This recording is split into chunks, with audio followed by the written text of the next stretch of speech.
Hey everyone, it's Luke here from LT Gaming and welcome back to you LT Gamers. Today I have a very special treat for you. I'm doing a what to expect on Terminator Dark Fate Defiance, the new strategy game coming in Q4 2023 from Slitherine. Now before we jump into the action, make sure to like, comment and subscribe. We appreciate all of our fans on the channel and have a really great pipeline for the rest of 2023. So come and join us here at LT Gaming. If you're watching this video externally, make sure to come onto YouTube and drop us a like, as that has the most powerful impact on the channel. Terminator Dark Fate Defiance is an RTS set in the world of Terminator with detailed battles and tactical play. It includes a single player campaign and skirmishes with multiplayer modes available. I think long term, the longevity of this title will depend on the strength of its skirmish mode. Slitherine themselves have confirmed a strong narrative campaign with an original storyline.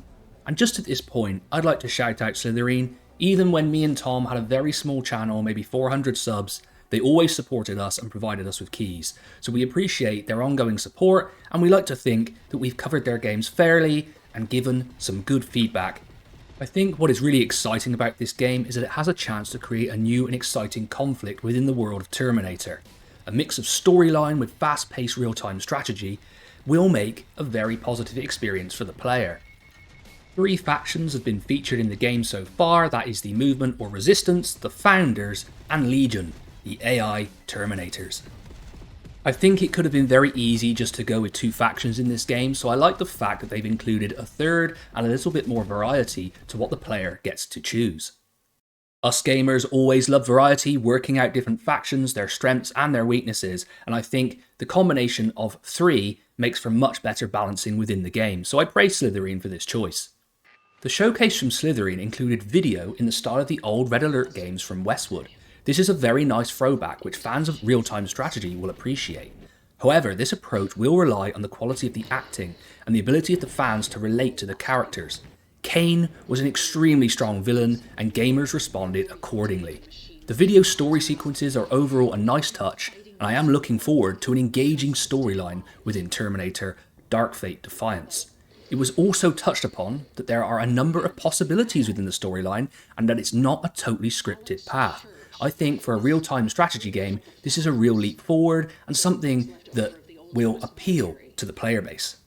The game is set in the southwest of the United States, 10 years after Legion has taken over in the new timeline. Now here's a spoiler alert in case you haven't seen the film, but unfortunately, with the end of the Dark Fate film, John Connor has been killed off, which was really a strange and unpopular decision, and now the role of the Resistance is with a female character. I will let you make up your own mind on this, as it's a very modern direction, and some people may not be happy with the use of the Dark Fate timeline. In fact, I've seen plenty of comments demonstrating this fact. So if you are not a fan of the direction that the Dark Fate timeline took, you might not be very impressed with this game. The main protagonist in the game is Alex Church, who to me looks like a reinvention of John Connor or Kyle Reese. Many fans will want a return to the classic Terminator and will see the setting as a missed opportunity. For example, the game Terminator Resistance was a pretty good game, but the fans loved it because of the classic setting, and that elevated it to much better reviews and feedback from fans. I will remain open-minded, but think that the Dark Fate timeline is a weakness for the title. During the demonstration by Slitherine, a number of units were on display, and we got to see their special abilities like remote explosives and upgrade capabilities. The armoured passenger vehicle was featured, and it has the capability to also upgrade with new weapons and armour.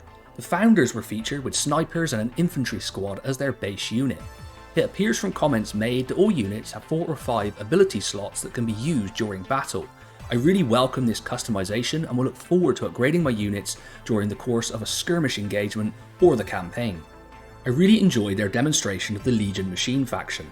The REV-TERMINATOR from the Dark Fate movie looked excellent, and the SPIDERBOT they were particularly proud of, a fire support unit for the infantry on the Legion side that could be outfitted with many different powerful weapons.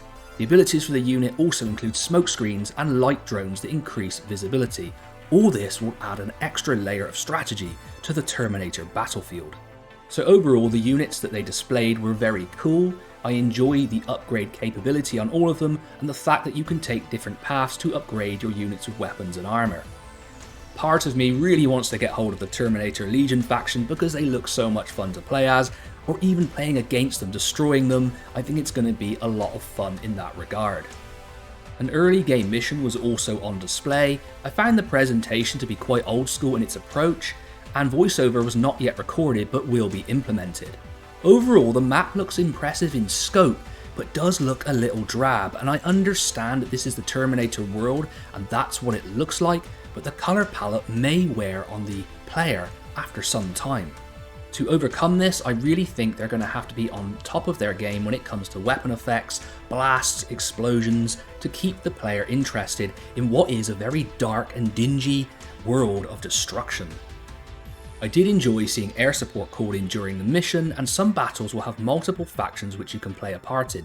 Depending on the player's interactions, these factions will activate or not activate depending on the circumstances. I really like this aspect, and I think it makes for an immersive and engaging battle. It was also discussed how there will be much larger battles for the player to participate in, and also stealth-focused missions. There is a resupply mechanic in the game, and this will add an extra layer of strategy to the battles and is a welcome innovation. They were a little vague when asked about how many units could be in a battle, but 30 or 40 was thrown out there, but I would expect it to be a lot more. The only thing that concerned me, and I'll touch on it again, was how the environments could start to look a little drab, but hey, this is the aesthetic of the future war. Finally, I'd like to touch on something else that they said. You can meet special characters throughout the campaign, and they can fight with you or they can die, and this will impact the story. I'd be very keen to see how this plays out in practice, but overall it's a very promising mechanic. So there we go everyone, that is my summary of what to expect from Terminator Dark Fate Defiance. I am cautiously excited about this one. I think it has some problems in setting, and some fans will not be happy with the Dark Fate timeline. However, working within their parameters, this is looking promising, but I am hoping for immersive, explosive, and great sound effects to make this an engaging Terminator strategy game. If they can deliver this immersive and engaging experience, then I will see you out there in the future war. Right everyone, I've been Luke from LT Gaming. Make sure to like, comment and subscribe. We appreciate all of the interaction, and as always, I'll catch you on the next one.